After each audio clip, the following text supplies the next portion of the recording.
there, Rule the Galaxy fans. This is Jessica in the pilot seat for chapter 164 of the Rule the Galaxy podcast, and we've got a great show for you tonight. Tonight, we are joined by both Nick and DDoc, and we are going to, have a great conversation. We've got a lot to talk about. Not everything related to Star Wars, but this is a really big month just for nerds in general. We've got lots of franchises coming out with new TV shows, new content, and so I think that we're just going to kind of spend some time talking about what we're watching, what we're enjoying, because those things may not be exactly the same, and what we're excited for in this time. So, gentlemen, thank you for joining in on the conversation. And how are we all doing? Well, we're doing good. Go for it, DDoc. I'm doing good. Actually, after I hosted last Tuesday, I woke up Wednesday morning feeling like crap and was sick all week. Happened to be my first bout with COVID. So I got it for the first time finally in like however long it's been around. And I work at a healthcare place. I honestly thought that I honestly thought I've been immune to it at this point, but it was amazing to me because it's like I had all this energy, hosted the podcast, woke up Wednesday morning and was just like, next thing you know, down for like 6 days, but I'm back. I'm feeling good. I'm ready to have a nice episode of Rule of the Galaxy podcast here. Look at you, you late adopter. Just I know. getting in while it's fading out. I know. I thought I was immune. I really did. I'm just I must have that, I haven't been touched yet, so I'm not sure. But I'm gonna knock on wood. I don't think that that's an accomplishment so much as a reflection of the fact that I have very little real life. So I guess the benefit of having most of your friends and family living on other sides of the country is that everything is already, like, all of my relationships are already maintained via phone, Skype, Discord. So it's not an accomplishment, but we'll see. So for me, it's been a busy last couple of weeks too. I don't, I only pop by once a month or so anyway, but within the last month, I finished my final paper for my graduate school degree. So wow, let's go. Congratulations. Yeah, thank you. So that was something that has been hanging over my head for a while. Should have been finished a long time ago and never was. But feels good to have it done. And now it's kind of like, oh, the world feels so open and like a new chapter of my life can begin. Yes, we should know this, but remind everybody again what you're doing your doctorate work in. Well, I went to graduate school at Wheaton College in Illinois and I have 2 history degrees. In this recent one was history of Christianity and special emphasis in the Reformation era, which is a lot of fun because totally by coincidence, what got me into Star Wars, as everybody knows because I talk about it all the time, is Satine's story, and Satine was based on Elizabeth I. And one of my big research interests always has been the English Reformation. And so that was just kind of fun when fandom not a lot going on during that Reformation period, so not a ton to study. Not at all. That's awesome. But it is really funny, it's always been said that Satine was based on Cate Blanchett's portrayal of Queen Elizabeth, and when you watch the 2 movies that she did, I mean, some of the dialogue, you watch it and it's just like, this could literally be coming right out of like Satine's mouth in the context that they place her in. So that was kind of fun. So that's what I've been up to. But now that's over, now I actually have time to finally geek out again and watch all of these new shows that are coming down the pipeline. So I don't know what other people are watching, but we've got Marvel's She-Hulk, which is still in process. I think that the final is on the 15th of September, I think. And Lord of the Rings of Power just started airing. Game of Thrones with House of the Dragon started right before that.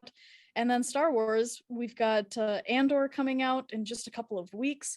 And apparently it's been pseudo confirmed that Bad Batch season 2 is also airing, though it's been confirmed in everything but an actual date, I think. Or do we have a date yet? I can't remember. There was someone on Twitter who messaged like Disney Plus help or whatever and was just like, "Hey, I see that the Bad Batch is on. I just wanted to make sure, is that still coming out September 28th?" And they were just like, you know, Disney Plus app administrator responded to them, was just like, "Hey, yes, you know, Bad Batch season 2 will be out September 28th." They just said, "Yeah, it will be." I'm just like, what is going on here? There should be more hype if this is coming out in 22 days. Like Well, it's crazy to me. especially since, I mean, there have been things that have come out, wink wink, as long as you have watched trailers that premiered at some of the last conventions. But like, other than that, there's been nothing that has been put out to the general public.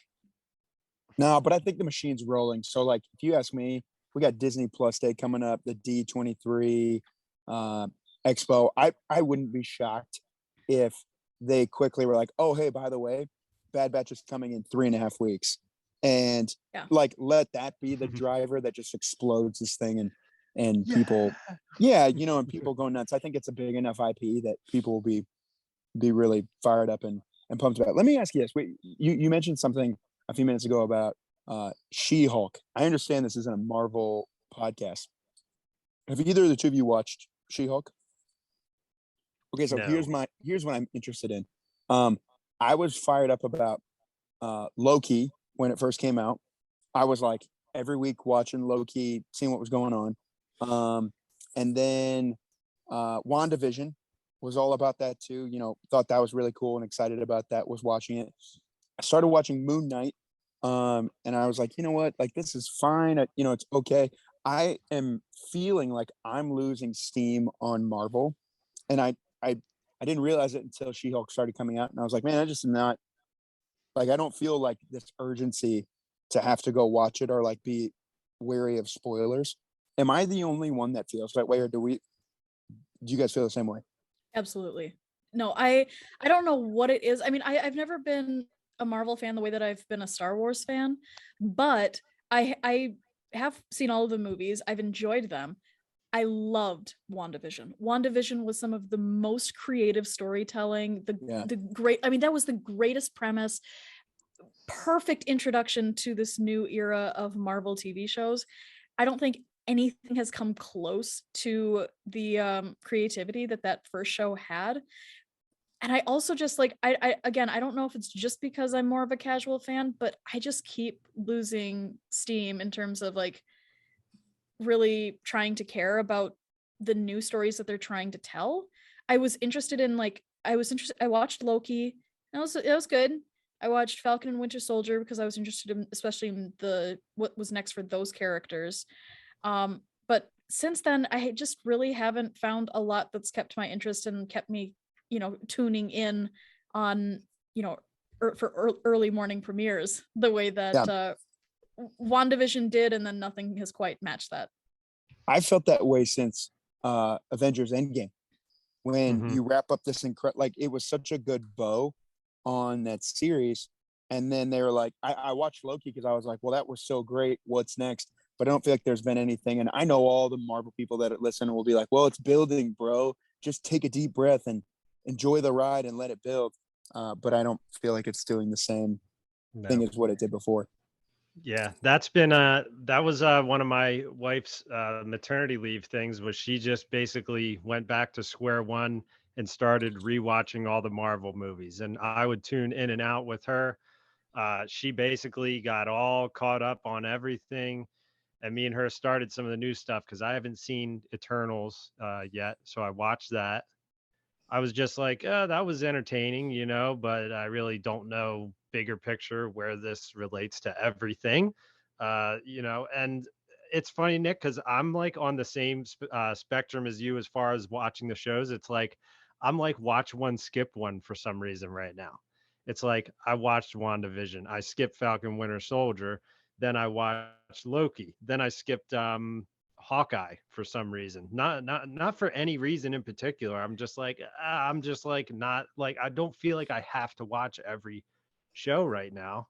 Right. I can honestly watch a summary. Like, I like these characters too. That's it's almost like it's a weird thing because it's happening subconsciously where I'm like, uh, I'm losing a bit of interest, and I wonder if part of that is the power that Tony Stark, Robert Downey Jr. had of being this guy in the middle with all these other characters with different personalities and seeing his big personality interact with all these other guys. And I feel like he played a huge role in what made everything so great. So I don't know where it's going. I mean, I hope it's going to a good place. It seems a bit in limbo right now. I don't know. Yeah. Well, the reason I'm I bring just it up too. Oh, sorry, Jess, go for it. well, I just building off of that. I mean, I agree. Like, there's something special about that first phase. I mean, it's Tony and the Avengers, and like that's. I mean, I just don't think that the magic has quite been the same after Endgame. I think that everybody expected that.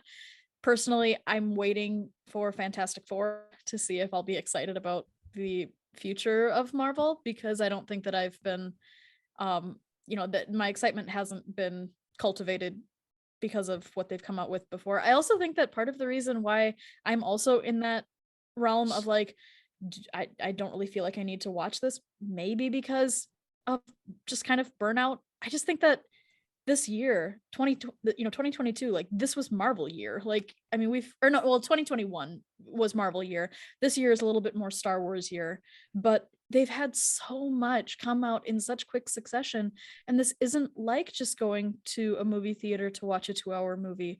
This is, I appreciate that Disney has committed to the episodic viewing format. I personally think that it's a really nice return to the feeling that I always had in high school of sitting down to like Sci-Fi Fridays and stuff like that.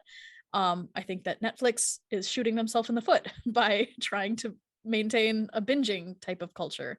Mhm. But in general, I also do think that I think that Marvel has just completely been oversaturated in just the last year. Mm-hmm. Right.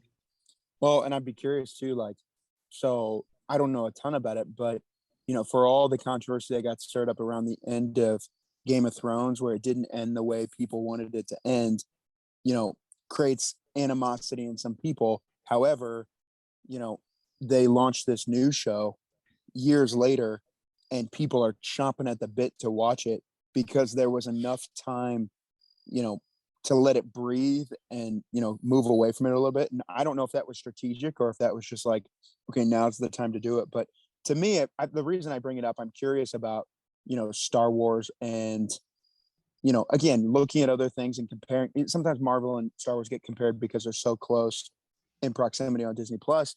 I would just be curious, how do you avoid the same trap of burnout and overdoing? And to your point, DDoc, of like, we're potentially 3 weeks away from Bad Batch, and nobody's heard nothing about anything. And so like I'm trying to imagine a world where you've got Andor and Bad Batch happening at the exact same time. And that's either really cool because we've worked it out where like they're both happening in the same timeline. It's kind of like back when Rise of Skywalker came out. What was streaming right during that too? Oh, Mandalorian season 1 was right around that same time. And I can't remember if it was Rey that healed Kylo, or if it was Grogu who healed Chubbs from Chubbs from Happy Gilmore. Mm-hmm. You know what I'm talking about? Like, I don't know who healed who first, but I do remember going, oh frick, like they were talking to each other, because this happened within like a 2-week window when that episode came out. And then when that to me, I thought was pretty cool. But I also think trying to keep that in sequential order is tough. So I don't know. I just hope it doesn't lead to more burnout where people are like, Star Wars. Now, I'm with you, Jess. I'm more of a Star Wars guy than I am a Marvel guy. So I'll probably watch anything that comes out, and I would prioritize that over other stuff. So I don't know. It's just interesting. I do think that the thing that Star Wars has going for it is that it has both live action and animation. So I mean, I think that when you're diehard fans, we're watching all the content, but that doesn't necessarily mean everybody is. And so, and like, I even think like, I've got the High Republic series back here, these are the books that I've really enjoyed. And what's nice about that is that you get all of the adult novels, and then in each phase there's a young adult novel and a junior novel. And it's nice because when you're really into it, you get them all and you read them all. But I also think that it kind of helps to kind of say like, these are sectioned off for different people. You can read what you want, you can pass on what you don't want. But in general, I think that I don't know, like maybe that'll help a little bit with the burnout. I also think that I mean, going forward, I mean, I know that most everything right now has really been, well, no, I guess we already have had different eras. So, we've got the Mando era, and we've got the, all of the shows that are going with that. And then this year has really been the Kenobi era with, Kenobi and Andor happening. Or no, wait, Kenobi is like 10 BBY. We've got Andor happening, right into the build up to the original series. We'll have, and I guess Bad Batch falls into that, post Clone Wars era. We're gonna be having a late High Republic show coming out. We're gonna have Ahsoka in there. So I don't know. I wonder if the burnout will ever feel quite as significant as Marvel's burnout is, when it's all trying to build off the same material in order to set up one big gigantic story. Personally, honestly, Marvel has just gotten too, I don't want to say too complicated for me, but for me, Marvel was at its peak before Guardians of the Galaxy. And for like, I've talked about this before, that for me, there was something in me that went, okay, I get why they're trying to bring all of these characters together, but I just think that it's really funny when you watch that first Iron Man movie, to watch that movie, which is like, it's sci-fi, but it's also pretty rooted in reality, and watch that movie and say to yourself, in this universe, there is a talking raccoon and a tree in space. Right. And that's where like it gets hard for me, because I'm the kind of sci-fi fantasy nerd who likes pretty defined parameters around the content that I enjoy. And what I like is that Star Wars has a lot of really crazy characters, and a lot of like there's everything's going on. I mean, you got Dex's Diner, which is a literal 1950s diner, and like that's part of the world. But I don't know, for some reason Star Wars has always felt like a more well-defined sandbox to me. Marvel keeps, like, it was really well defined, and then for me, like, it was best defined when it was Iron Man and the Avengers, and then since then I just feel like they've kind of shattered the outsides of the sandbox, and they want to like play in this enormous desert. But to me, that gets messy, and it makes it so that my enjoyment is kind of like, well, I guess anything's possible now. Like there's really nothing constraining the story. Yeah. Have you watched the Eternals, Jess? I have. Oh my God. Yes. Yeah. And for what you're saying there is almost why when that movie ended, to me, I'm just like, how like now that we're messing with, timelines and time zones, and you know these beings that have been around like for you know the entire existence of Earth and everything, it's just like, how far is this going? And it's funny because as you guys have been talking about this, I'm sitting here thinking to myself, I'm like, you know what, for Marvel, there's times where I'm like, I need to watch this just so I know what's going on. And it feels like you're like, all right, well, I got to watch it just so, in case something comes up in a movie, I guess I just got to know what's going on there. Star Wars, I always want to watch it just because I want to watch it.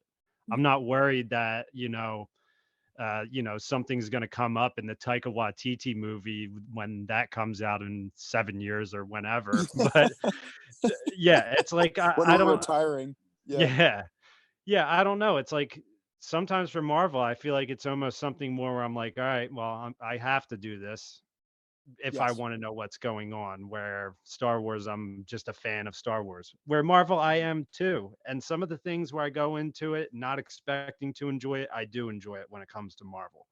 But I'm just like, I can't indulge in every single bit of it. There's a lot of it. It's hard to.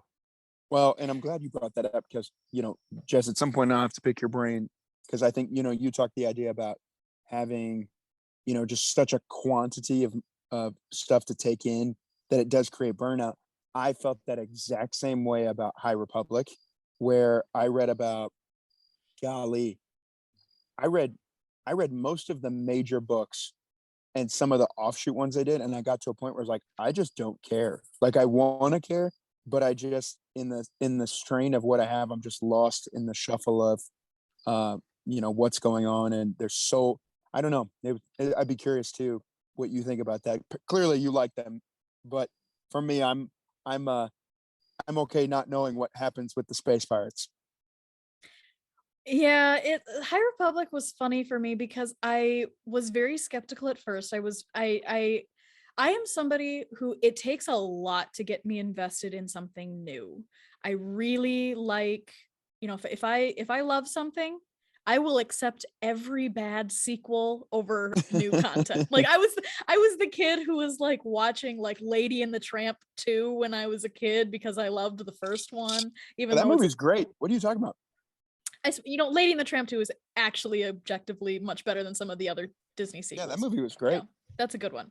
Hunchback of Notre Dame 2, not so much, but I Yikes. did also love that one. Little Mermaid 2, yikes. I like that one. That one's okay. Okay. What about Leroy and Stitch? I didn't watch that one. But Lion King 2 was legitimately good. That's the standard for me. But so for me, like High Republic was hard to get into because I knew like, this is going to be, sitting down to a whole different era, lots of world building, all of these different characters, and like objectively, you sit down with Light of the Jedi, and in the first 50 pages, you were introduced to so many characters. And then a lot of them die, which is really like it was really funny to like get to know a bunch of these characters and like think like, oh, I'm going to be spending time with these characters, and then if you've read the book, you know that objectively in those first couple of chapters there's reasons why you're not going to spend any more time with them. But for me it was like I knew that it would either work for me or it wouldn't. The Rising Storm is what got me in. The Rising Storm is like the second major adult novel. And so like I went through all of the phase 1 books and thought, this is good, not sure if I'm super into it. Rising Storm changed all of that. You can see I got my pictures up here. Wow. I mean, it's absolutely, I think it's number 2 on my list of Star Wars books. The only thing that beats it for me is Dark Disciple, which is a masterpiece.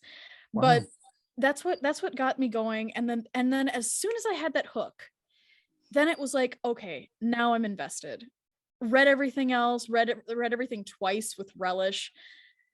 Unfortunately, they didn't stick the landing.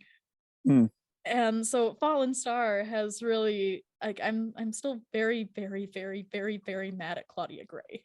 Let's just leave it at that. Yeah, which I was shocked by that too, because I like every other thing that she's written. And I was sitting back objectively going, or trying to objectively go like, okay, was this just bad writing? Was this just what she had to work with? Is this just, like when she was teasing the other day about the Lost Stars sequel that she's planning on writing, I was like, let's freaking go write that book, and I will physically wait in line somewhere to pick up a hardback copy of that. And I'm not like, I read everything through our public library here because I don't have the kind of money to just with the kids at home, to do that. But I would go buy that one because I liked that so much. I was so disappointed by Fallen Star that I was like, you know what? I love Rising Storm. Thought it was awesome. I'm out with that. Here's my thoughts. I now consider Claudia Gray to be the Rian Johnson of the Star Wars novels. Oh my god! And now, let me explain. Because objectively, like Rian Johnson, she is a very talented writer. She does not play well in other people's sandboxes, though. Wow. Rian Johnson also did not play well with JJ's sandbox that he set up. I fully expect that whatever Rian creates that he has like full control over probably will be great. I may not like everything that he does, but I think that he's a great he's a great creator. And I think that when he has creative control, he doesn't step on toes. Claudia did great with Lost Stars, which is all of her, her original characters just kind of coming in contact with the rest of the franchise. She did really great, I thought, with Master and Apprentice, which are characters that we like, but her, in a premise that she was totally of her own setup. She did really great with Into the Dark and for High Republic, because it was the first young adult novel in the series, so that had a lot of world building. What she doesn't do well is building off of other people in order to continue a story. Wow. And it makes me very angry, because it was like she didn't even read Rising Storm at all. She wanted she wanted to write the second part of the trilogy. She wanted to write Empire Strikes Back. And she even described Fallen Star as the Empire Strikes Back. And I'm like, but you're writing the third part of the trilogy. Yeah, like that part already happened. That part already happened, and it's a masterpiece. Do not step on it. But then this is what got me so angry, is that not only did she want to write the second part, it was like she almost took the same beats of Rising Star, or of Rising Storm, and then just redid it for Fallen Star. But instead of a day at the fair being attacked by pirates, it's Beacon being attacked by pirates, and Avar's not there. It's still just Stellan and Elzar, and it just it's exactly the same. See, and look, it makes me so mad. Now, DDoc, now you don't even have to read any of these books, because you know what's good and what's bad. Well, I listen. I don't have the attention span to read. I need to listen while I'm doing something. That's like ADD type stuff. You and me both, brother. Those were all audiobooks. Actually, I do too. I don't really read anything without having the corresponding audiobook. So I'm just grateful that I've got two libraries, one in Minnesota and one in Illinois. And between the two of them, I usually have everything covered, which is really nice. But yeah, and then I just get the physical copies for my own. That Wheaton Public Library is no joke either, man. No, it's good. It's good. Come on. And what's funny is that my home library in Minnesota is even better, and they have all of the they still rely on like the CD copies, and so it's just I carry around a bunch of CDs in my car. That's awesome. Feel like I'm still living in 2009. I was audiobook up right when I bought the little binder right when I took the little binder of Harry Potter cassette tapes from the library. I was hooked on book on tape from there when I was a kid. But was it Jim Dale or Jim Stephen Dale. Fry? Yeah, I think Dale's it was Jim. For me. Yeah, it was. I want to say it was Order of the Phoenix was the first one that I got on tape, and I was just like, this is awesome. Yeah, so Jim Dale has like a very special place in my heart, as in my opinion one of the best audiobook narrators there are. He's capable of making you shed a tear while you're listening to a book and like feeling funny about it. But yeah, I think that was my first foray into audiobooks as well. Was I wasn't allowed to read the books when I was young, because they were going to turn me into a wizard. Because you couldn't do witchcraft. Because I couldn't do, yeah, that was right. But I listened to them when I got a job at Red Lobster after college, and I would come in early to roll silverware, and I would sit there and listen to Harry Potter for 2 or 3 hours. And man, that was just like, that was the thing that got me through a pretty crappy job. But I was like, I get to come in and I get to listen to my books. So yeah. Good for you. Yeah, man, that's awesome. But anyway, this conversation just kind of reminds me that the entertainment that we've got that's new and continually coming out, like, it's not just TV shows. I mean, I know that the second phase of books is coming out for High Republic in just a couple of weeks as well, which my pocketbook really doesn't need that, but we keep eating it up, I guess. Yep. And also, I mean, I don't think that I would. I mean, I think that it's what I wanted to get at, though. The original question was like burnout, and like I'm I will probably never not be mad at Claudia for Falling Star, but I do think that enough time has passed where I'm like, okay, you've pulled me in enough to make me interested about phase 2 of the High Republic, which is set even before the original phase. They're following like a original prequel sequels type format. And so we'll see if it draws me in again. The bigger question is whether or not they'll be able to get me on board with phase 3, which presumably will go back to the characters. And since there's one particular character who isn't going to be there, I'm not sure I'm going to be very happy about that. Well, so, and let's be clear, the only way that they could suck me back in for these books, and DDoc, sorry to spoil this for you, the only way that they could get me back into this is if, and maybe I just haven't read enough yet, Jess, so you tell me if I'm wrong, is if the Sith are pulling the strings behind Marchion Ro, or however you want to say it. Like, that would be the only thing that would draw me back into this series, because I'm having a really hard time with Jedi versus space pirates. Like, they're going toe to toe with the Jedi. And to me, I'm just like, I'm hitting a point where I'm like, no, it's Jedi versus Sith. And if it's not that, it's not that I'm not interested.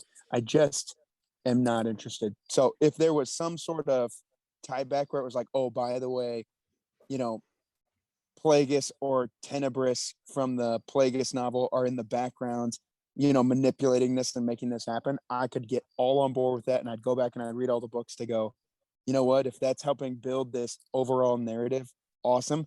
If this is just like a flash in the pan, like, hey, you ever wondered what the Jedi were up to, 50 years before Plagueis came on the scene? Well, I don't know if I'm okay, maybe not.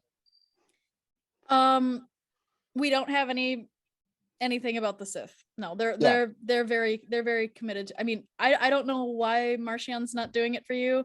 For me, I think he's a great bad guy, and especially when, like, for me, it's all about the audiobook version and his creepy voice.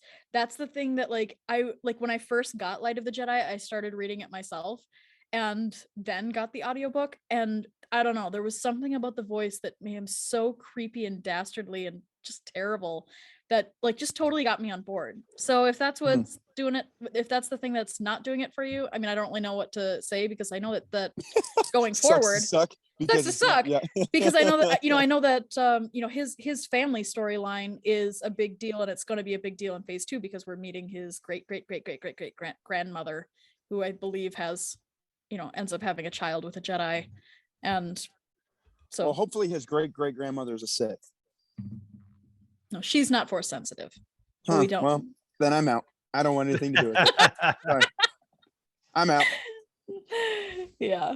So we'll see. I'm like I said, I'm excited for phase 2, but they got a lot. They got a lot of healing that they need to help me do, and I don't think that they're going to be able to do it. So that's fine. It's fine. So let's talk again. Okay, this was one of the things that I wanted to talk about, because we are so we're so hardcore into this new content TV show streaming era now. When was the last time, what was the last movie that you saw in theaters? And if there's a difference, when was the last franchise show that you franchise content that you saw in theaters? And do you miss that, or do you like the new trend towards longer form storytelling in the form of episodes that you watch in your home?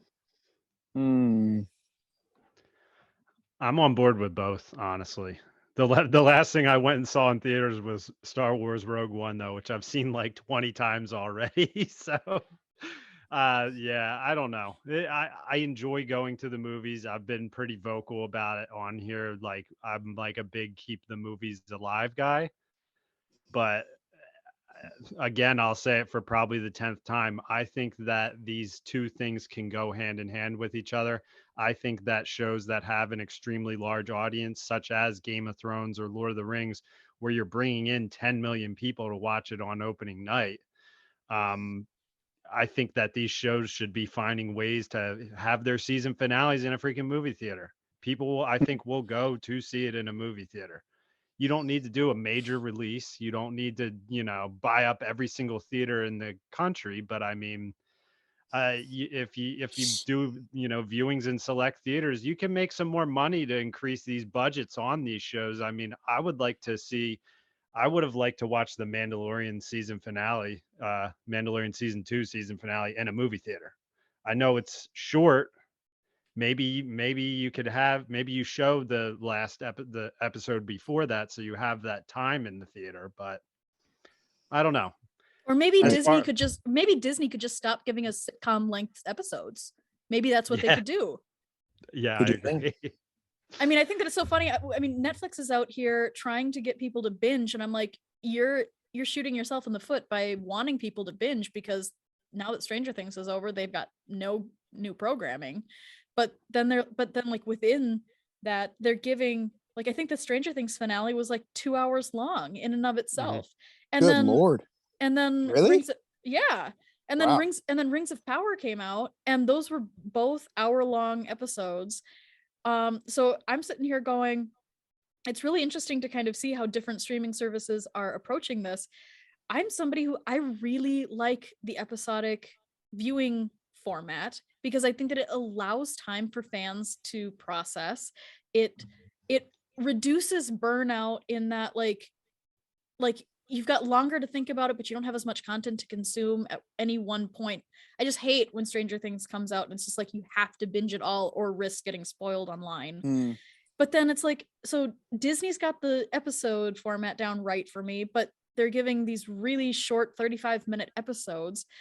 Netflix is, all about the binging and long episodes, and I just don't know why they think that's working for them. Right now, I mean, I know we're only 2 episodes in, but Amazon seems to have it figured out in terms of give us a good amount of content periodically. That's a good way to do it. You know what's funny though, Jess? I would push on that just as far as like with the burnout piece. I was watching Empire again 2 or 3 days ago. I was waiting for my wife and my mother-in-law to come out from something, and I turned on Empire, and I just like put myself in the mind of, it's back in the 1980. This movie's coming out. You've only seen A New Hope. You get in, you watch Empire, and your mind is blown and leaking out of your ears watching this happen.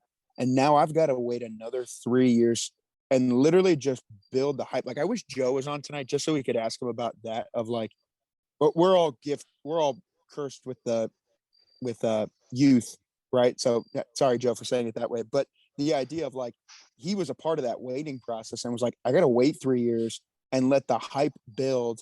Give me time to process. And I also feel like maybe this is true. And I felt it more during Mando season 2 than I did really in anything Star Wars recently, where like, because we're doing so many episodes, you get filler in the sense of like, not everything is equally as important, right? So like, I feel like in a movie, hey, we got 2 hours.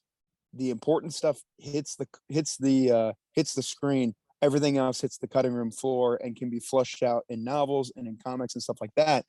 When it's, we're doing Book of Boba, and I felt like so much of that was good, but it was also filler. Like for me, I would love to get back to the last movie I saw was Spider-Man Far From Home.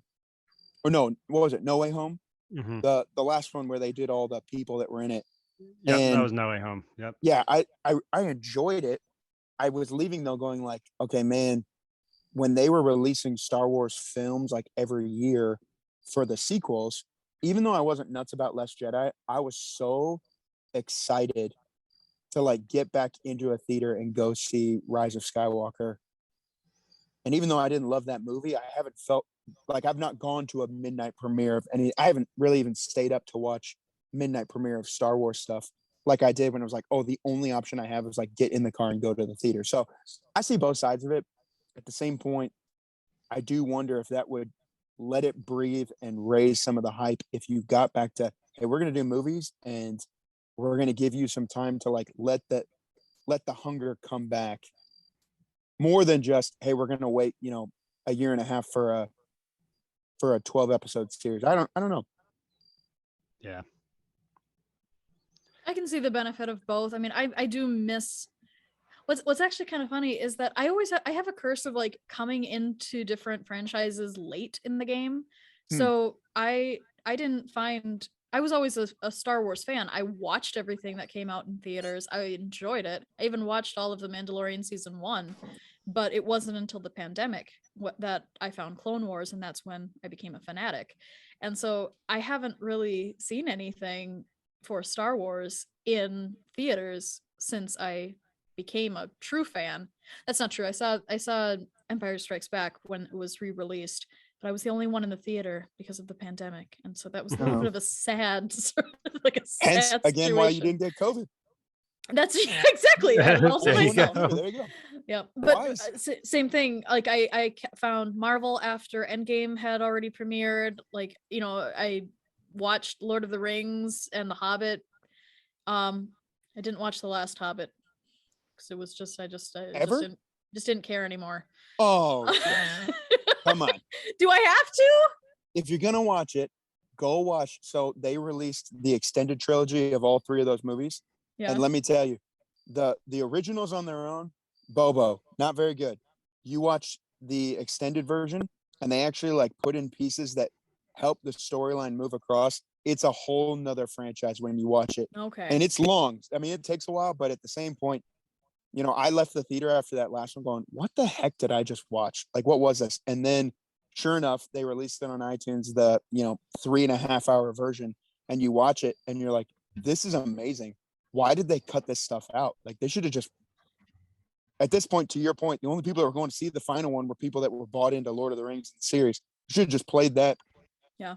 Well, I'll stop. I mean, It's good. to that point, I have a feeling that Rings of Power is going to do for Lord of the Rings what Clone Wars did for Star Wars for me.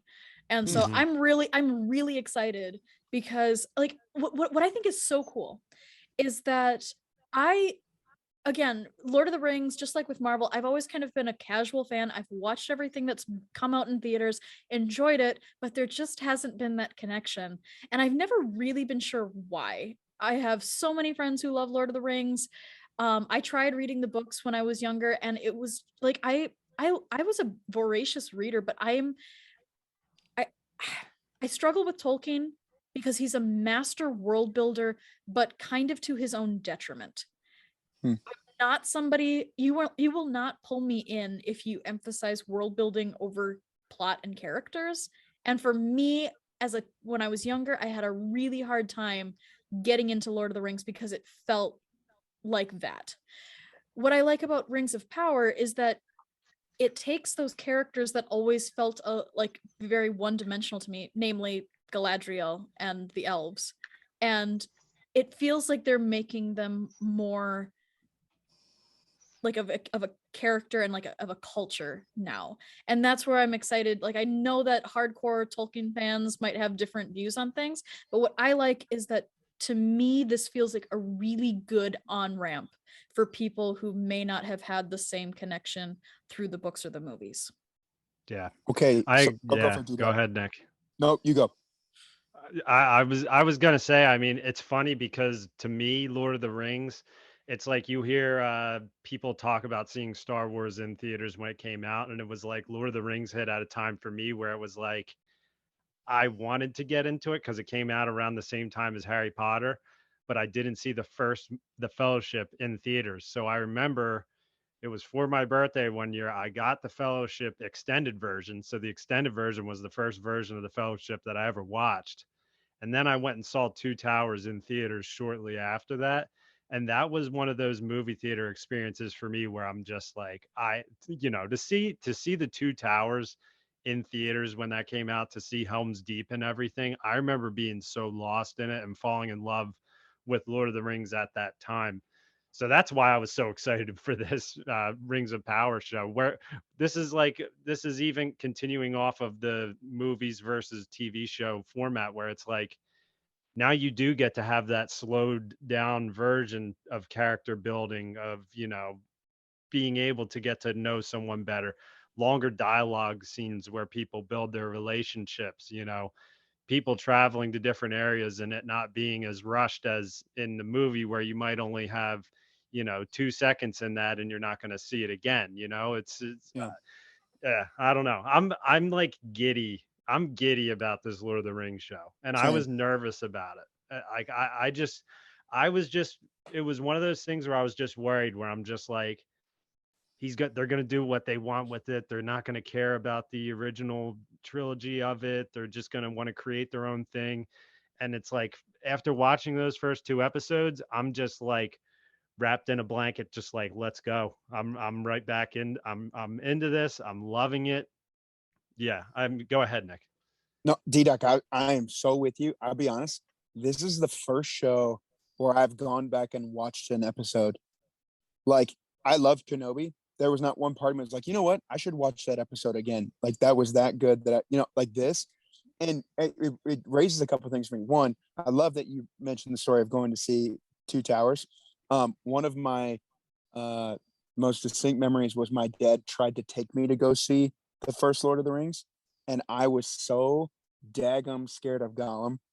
In the opening credit scene, you know what I'm talking about? Just that where it's Galadriel that's doing the voiceover, or Kate Blanchett that's doing the voiceover. That my dad, we left the theater because I was like so scared as a little kid. And can I be totally real? Like, I'm not afraid of a ton of things. To this day, I'm a grown man, and I'm still afraid of Gollum. And the only thing that talked me out of it was I was reading the books back in college, realizing, oh, he's the size of a hobbit. Like, if he was here, I'd dwarf him in size. Not, oh, he's a fictional character, but just could I take him in a fight? To your point, though, dude, they you're thinking about squaring up with Smeagol. I'm thinking about squaring up. Not even like, oh yeah, he's not real or a thing. Dude, I can't do it. It still to this day, like I probably once. Taters, precious. So listen, I probably once every 6 months have like a reoccurring childhood nightmare about Gollum. Like, that's where I'm at, and I love it, and I can't get enough of the show. But I feel creepy. like what stuck out to me the most was that they have thrown the kitchen sink at this thing money wise. Like, when you watch this, I felt like I was watching Peter Jackson's trilogy, which I think is one of the most, that came out, guys, early 2000s. Like, this is like same as, Revenge of the Sith, Attack of the Clones timeline. And it still holds up as some of the most beautiful, cinematography ever. Well, they did pay for it. Well, that's what I'm saying. So, like, they paid for it. They did the right stuff. And I could not be more excited. I'm waiting for Friday. Like, I'm counting down till the new one comes out.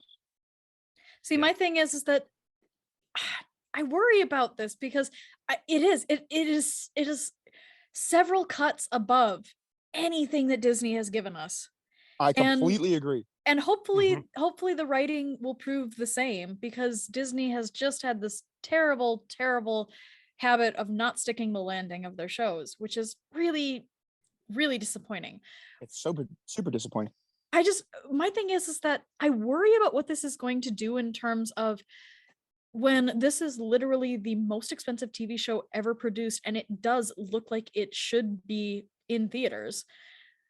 Now I just worry that we're going to compare literally everything else to the most expensive TV show ever made, and I don't really know if that's fair. I don't like I really do miss the era of sci-fi, like I said, sci-fi Fridays, when I sit down and you've got, for me in high school it was like Stargate. I wasn't watching Battlestar Galactica, but it was Battlestar, it was Eureka, it was Merlin was airing, like all of these different things. And what I liked was that it was like, 21 or 24 episodes a season, 42 minutes long. And yeah, when you go back and you watch it, things can look pretty primitive, but that was because they were taking this budget and they were spreading it out over all of these long seasons. And we've already seen how these series are being more and more condensed. Just those 35-minute episodes of Kenobi. How long did we wait? How long did we wait for 6 episodes, some of which were only like 35 minutes long? Yeah. And I'm just like, I know that I think that people are mistaken when they assume that these shows have unlimited budgets. But we also know that they have good budgets. I mean, it's not like, you know, Disney is skimping on this. So I'm just like, where is this happy medium where, like, I do not want Rings of Power to push other streaming services to once again shorten content just so that the budget can go towards special effects.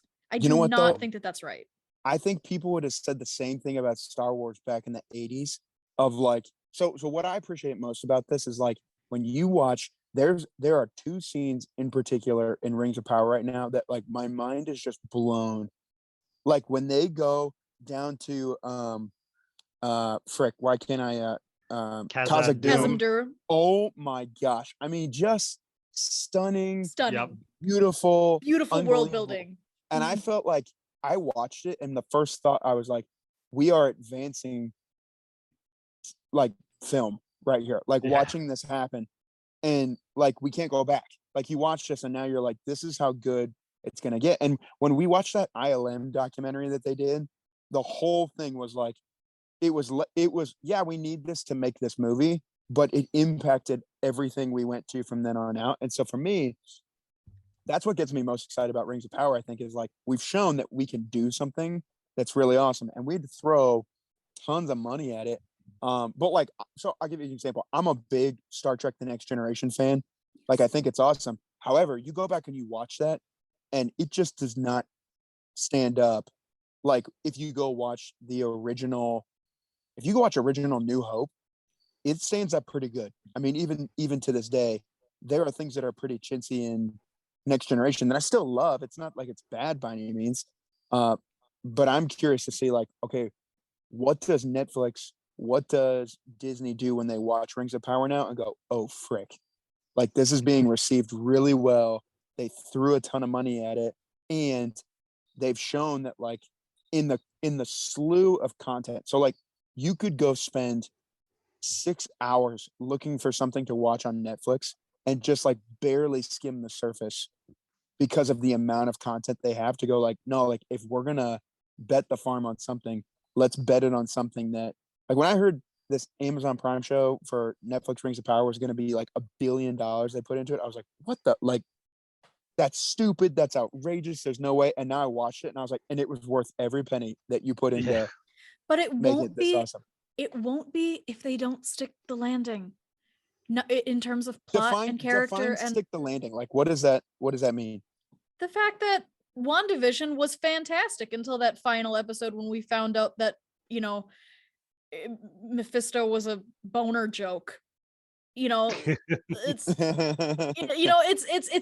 all about it's all about story. The reason why we loved things like Star Trek: The Next Generation, or for me, it was really Stargate, the X-Files. It was all about, in spite of not having the most realistic, I mean, things back then, we didn't have as much to compare to, but when you watch it, there's, even when special effects don't hold up, a lot of times things will if the plot was good or the writing holds up.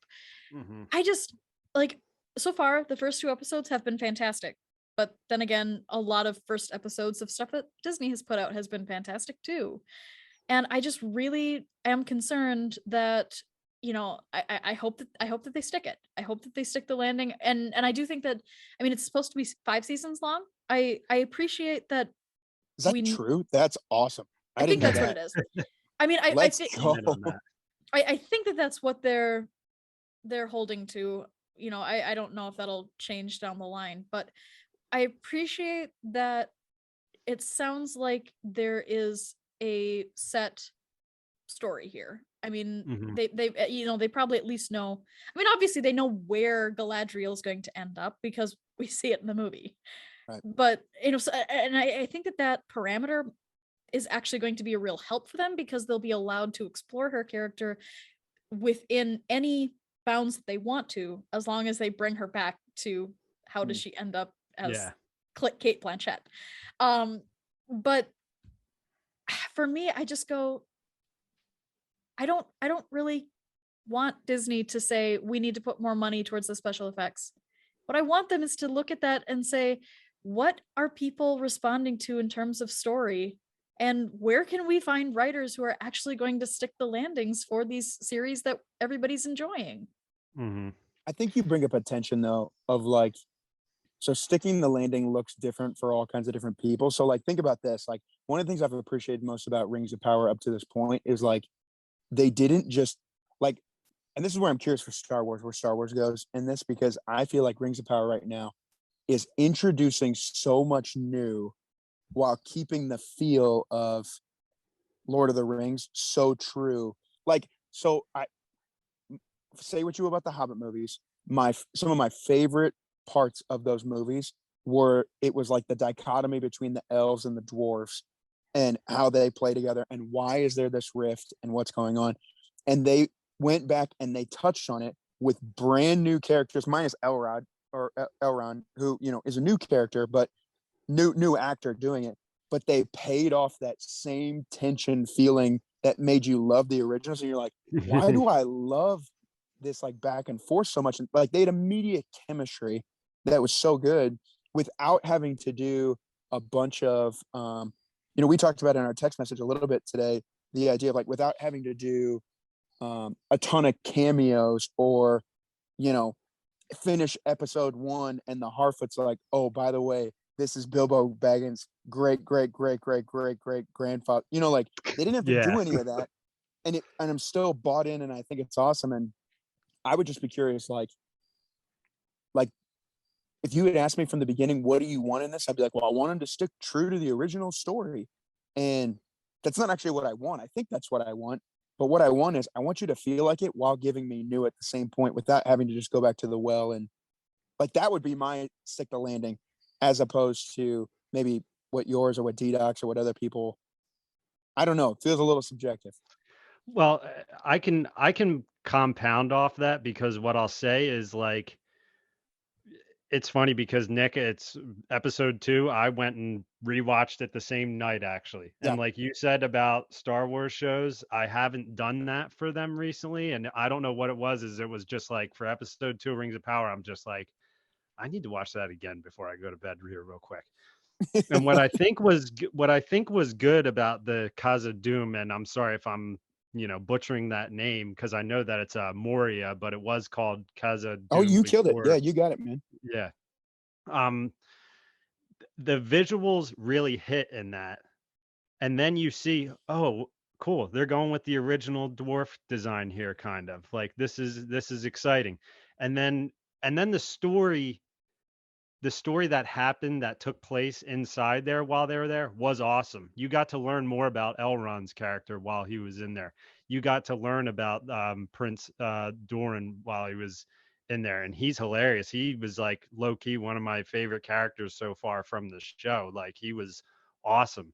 I just think that and what I think is, never underestimate the power of good dialogue. I think sometimes we get caught in the fact that there needs to be action and happening all the time. There needs to be this. It's like when you have those scenes of, just the scene of Elrond and Doran going up the elevator and talking to each other. Yeah, that was You're the just standout like, scene. yeah, it's like, it's just good dialogue. That was some of the things that made Game of Thrones so great, and why I think it brings in the amount of viewership it is on House of the Dragon right now. Is Game of Thrones is a fantasy. My in-laws watch Game of Thrones. They're not like the biggest like fan, like they're movie people, don't get me wrong, but it's like, I know a lot of people who watch Game of Thrones who aren't really fantasy people. But I think the thing is the politics and the real world drama that happens in those shows, people enjoy to watch it unfold. Game of Thrones is on a bit of a more extreme level than Lord of the Rings. But yeah, writing. There you go. Writing. But Game of Thrones is the reason why I'm scared. That's true. That's true. Is there a better example of not sticking the landing? And starting out with literally everything going for you? That's what really concerns me. And yes, Game of Thrones had that weird circumstance where it was like starting with all of this, like it was an adaptation of these novels, and they had all that to work off of, and then they had to create their own ending, and it just, I get that there was something unique about that maybe just didn't work. That's not what we're dealing with here. And hopefully, if the start of Rings of Power is, reflective of the talent of the writers and what they plan to do with it, hopefully it will be much more consistent than what Game of Thrones gave us. But that's where I'm just kind of like, that is the quintessential example of how you can have great characters, great plot, great premise, great special effects, and if you skimp when it comes to the cohesiveness of the writing, it is amazing, the outrage from Game of Thrones, and then how quickly it disappeared into the ether in terms of being a cultural, staple, because people were so upset. And I'm honestly surprised by the reception that House of the Dragon is getting right now. I think that maybe it's both a matter of time. That doesn't shock me. That doesn't shock me. Well, it like you said before, it is a matter of some time. It's also a matter of, I think that fans recognize that this is different from Game of Thrones, since this isn't an adaptation that's going to, and that's going to require, a similar formula that Game of Thrones gave. Yeah. But that's my concern. It's all about the story for me. People love what they love. So like, think about this, right? Like how much crap did the prequels get in Star Wars, right? Oh, the wooden dialogue. Hayden Christensen's a robot. Him and Natalie Portman didn't have any chemistry, which when I saw that, I didn't even pick up on that because I was, 10, and I thought that's what love was. And I still think that's what love is. And anybody else who doesn't think that can just fight me on it. But when you look at this resurgence of what is the most tapped into timeline piece right now, it's all going back to that time during the Clone Wars, right? Like, it's all, Kenobi coming right out of that, right? It's when Hayden Christensen came back, I've said it on here before, it's like the prodigal son returned. And if you had told 2005 Hayden Christensen, you're going to be standing on the stage at Disney or at a Star Wars Celebration in 2022 to a standing ovation, and all you're going to have to do is walk out there and say, this is where the fun begins, and the place is going to lose its mind crazy, he would have told you were nuts, because people were like, well, no, we hate this and it's not good. I think people want it to be good. And so it doesn't shock me that, House of the Dragon has rebounded and, brought this series back into contention. I still think there are people that are waiting in the wings for him to finish writing these books, and it's going to be a whole nother, resurgence of fandom. Well, if it's better, I mean, it can't be worse, right? So I think that everybody's excited for whatever he'll give, because it can't possibly be worse, right? Yeah, that's awesome. But as we're wrapping up here, the one thing that I am interested in, it strikes me that Star Wars has already gone through this really strange, contentious relationship with canon and legends. Game of Thrones, if George R.R. Martin actually does get the books out, they will also kind of have to deal with the same thing in terms of the TV show versus whatever he gives in the final books. Now there's the question of like, is there anything in the final books that could be influenced by the new TV show? There's going to kind of be this tension there. Lord of the Rings as well. You've got the people who are really upset because clearly Elrond is not Galadriel's son-in-law at this point, and she's not married at this point. And like, I look at that and I kind of go, I get it, but it reminds me of Star Wars, where we've already had to deal with this tension between conflicting source material. And I'm just wondering, like, do you guys have thoughts on like, are we just seeing that in all of these different franchises? Like, is this going to like create more of a tension within fandom, or is this something that people are just getting used to? I do think the more content you put out, the more you're going to cannibalize what you already have. So like, the example of, when Clone Wars season 7 comes out and Ahsoka buries her lightsabers, out on this snow planet, how it totally just, craps on what E.K. Johnston did in the Ahsoka book. about where she actually buries her lightsaber. Like that's all canon, but it just depends on which one you like, as to like what it's going to be. And so maybe I think the Legends, the one thing that I would say like Lord of the Rings and Game of Thrones has for it is that there wasn't, a 30-year time period where all these authors were writing all this like I don't think they'll need to do as clean of a break as like what Disney did to say like, hey, everything that came before it, y'all can still like it, but it doesn't count. Like I don't think they'll have to do that just because it's not as extensive as Star Wars and the Legends canon fight. Right. Mhm. Yeah, I think with Game of Thrones it will be totally fine just because what's being told in House of Dragon right now is in the Fire and Blood book. George R. R. Martin has written the history of the Targaryens already, so he knows.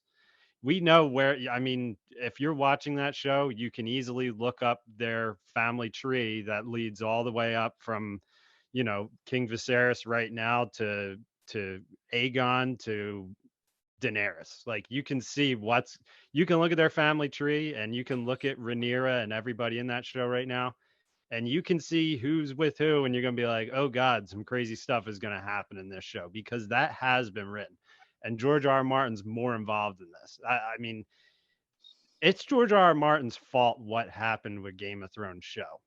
He screwed up not finishing his book. Yeah. He got disconnected from the show makers. I don't know what the hell happened there, but they kind of went off on their own. If you read the Game of Thrones books, all of the best moments that happened in that show happened hand in hand, written exactly in the books how they happened in the show, and they were the best moments. I sense too much gatekeeping of Lord of the Rings, which gatekeeping is like a new word I hear all the time, and I'm gonna finally use it for once. I sense I sense too much gatekeeping with it because it's like if number one, if you go look at the Rings of Power ratings online, they're horrible. It's 39% on Rotten Tomatoes and Really? 65 on IMDb and 39% on Rotten Tomatoes, which I That's posted on not from Twitter all that viewers. yeah, it's irrelevant. Those Yeah. ratings are just irrelevant at this point. People should just understand that you should just go and watch something for Yeah. yourself. But it's like if you just want, I love Lord of the Rings. They're some of my favorite things I've ever seen. I love them. But if you want new stuff, someone's going to have to make new stuff at some point. And if you can't accept that and the way that you handle it is by going and lashing out about it, it's like, come on. It's just That's stupid crazy, to me. DDoc. I didn't know that it got ranked that low. I would have been. What No, is it's there not. any? It's not viewers. It's being review bombed by Oh. anybody who believes it's woke. Yeah. Well, So- I get that. I guess what I'm curious in is like, are they giving reasoning as to why No. it's ranking that low, or it's just No. like it's so No. subjective? No, these are just people who are saying that Tolkien's spinning in his grave, and Oh, so it's no like black purists people. of the books. Yeah, and I see what you're saying. racists. Yeah. Oh, jeez. Yeah. All of them are racist, Jess? Every No, single well- person who's bashing it? In terms of the purists who are I saying, see what you're saying. I I don't get what like you're the saying. I'm just playing diversity. devil's advocate. Yeah. So, but that's I mean, that happened with Miss Marvel. That happened with She-Hulk. That happened ratings online do not mean anything anymore. That's the Yeah. reason why YouTube got rid of the like-dislike ratio. I mean, I don't know what all of these sites have to do, but Rotten Tomatoes, it simply cannot be what it used to be because it is no longer an accurate reflection of the way that actual viewers are responding. Mm-hmm. Yeah, I think even critics score. I don't even trust critic scores anymore. I'm just like, all right, well, if I know a friend who's seen it, I'll maybe ask them about it. I like to go on those sites just to see what other movies or shows actors and actresses have been in, but that's pretty much all I'm using them for. So I Yeah. feel like I feel like I almost have like tailed off the original topic. I know we were talking about like legends versus, legend versus canon, but yeah, I don't know. I just think I'm totally content with this stuff, and Rings of Power was a pleasant surprise for me. I'm still very like high off watching it. I can't wait. And you know what? Spoiler alert, if you haven't seen it, what the hell have you been doing? But who do you guys think the stranger is who came in? Like, sorry guys, if you haven't seen it yet, don't listen to this 2-minute snippet. Just fast forward for 2 minutes. But who do you think the stranger is who crashed in the comet with the beard and the long hair? Gandalf. I wonder. I was going to say, I wonder think who it you is? think it is based off of how you just described him. Yeah, I mean, well, that's what he's labeled as on IMDb. Is he's labeled as the stranger? Yeah. So, I think I that's mean, exactly who he is. I think he's Gandalf. I don't know the lore of how a wizard shows up somewhere. I know that when Gandalf has his conversation with Pippin in Return of the King, when Pippin kind of thinks they're gonna die, it's a great speech. I'm not even going to try to say what Gandalf says because Tolkien would be turning over in his grave. There you go. But man, I'm just like, that's like the Grogu moment of Rings of Power for me, where I'm just like, holy crap, are we going to get like a pure come down from the comet Gandalf who's learns how to be a human being in this show? That's a game changer to the entire show to me. And So hobbits are the first people he interacts with. I'll give you 2 reasons why I think it's him. There. So one in, I think it was Two Towers, when he's describing how he came back, and you see like he kind of like gasps for air, like that whole sequence that they do where he like explains like I was brought back. It's so like otherworldly, kind of fell from space kind of look and feel to it. The second being when he turns and he looks at I can't remember the girl's name, the Harfoot that he's with, and she like touches his shoulder and he turns and like kind of yells at her, and like all of the trees start bending towards her. Did you notice that everything goes black, like when he's standing in Bilbo Baggins' house, yeah. and he kind of puffs himself up, and like the whole scene, it was very similar. And that's for me where I was like, who is, oh, that's who that is. That's it. I guarantee. And if it's not him, it's somebody else of the order of, wizards. Yeah. I mean, for me, it's clear from the movies that Galadriel and Gandalf have a past. Like, they clearly know each other. They've clearly been through some stuff together. So they love each other. Yeah. I mean, that is the way that Cate Blanchett and Ian McKellen have basically admitted to playing it. So it's awesome. Yeah. Bilbo Baggins, I am not trying to rob you. Yeah, that's good. I'm trying to help you. And Bilbo's just like, oh, Gandalf, I'm sorry. You're right. I'm dumb. You're smart. Well, it's just good to know that, it's a good time to be a geek. That's all I'm taking from all of this. I think that, there's always going to be tensions. There's always going to be fandom stuff, fandom drama going on, but it sure is fun to be able to just have all of this content coming out that, even when things might not work for everybody, or, different tastes take you in different directions. I don't know. It's just fun that we still come to these stories because we all love them so much. So, but thank you, gentlemen, for joining me in our discussion tonight. And to all of our listeners, thank you so much for listening as well. We appreciate you so much. You can feel free to reach out to us. You can find us at Rule the Galaxy SW on Twitter and Instagram. Just Rule the Galaxy on Facebook and YouTube. Rule the Galaxy podcast on TikTok. And you can also reach out to us at ruletheGalaxySW@gmail.com. So once again, thank you so much. I hope that you're enjoying all of the content that has been coming out, and we're going to have some more Star Wars to talk about in just a couple of weeks. So that'll be a great time as well. Have a great day, and may the Force be with you.